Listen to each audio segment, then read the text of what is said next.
আমার দেশ, আমার গ্রাম, আমার মাতৃভূমি আমার কাছে অনেক বেশি প্রিয়। খুব ভালোবাসি আমার মাতৃভূমিকে আমি। তো হ্যালো এভরিওয়ান, সবাই কেমন আছেন? আশা করছি সবাই অনেক অনেক ভালো আছেন। গ্রামে আসছি, ছোটাছুটি করব না, একটু দৌড়াদৌড়ি করব না, তাহলে কি করে গ্রামের মেয়ে হলাম? ছোটবেলার কথা মনে করে আমার ভীষণ ভালো লাগতেছিল। এরকমই ছোটাছুটি করতাম সব সময়।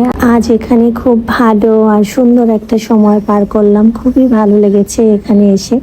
এখন হচ্ছে সূর্য ডুবে গিয়েছে, তাই আমরা বাড়ি ফিরে যাচ্ছি। কিছুক্ষণ পরে অন্ধকার নেমে আসবে আর মাঠে কিন্তু অনেক ধরনের বিষাক্ত সাপ দেখা যায় ধান ক্ষেতের মধ্যে।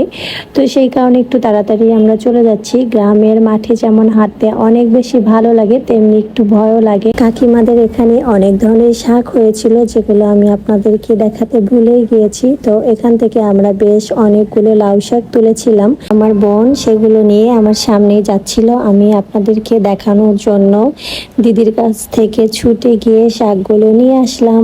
আর এই শাকগুলো দেখতে অনেক বেশি সুন্দর ছিল আর একদমই টাটকা, খেতেও ভীষণ মজা হবে, তাই না? যাই হোক, আজকে আপনাদের সাথে আমি অনেক কথা বললাম। সো আজকের ভিডিওটা এই পর্যন্তই। সবাই ভালো থাকবেন, সুস্থ থাকবেন। ভিডিও ভালো লাগলে লাইক, কমেন্ট, শেয়ার করে পাশে থাকবেন। টাটা।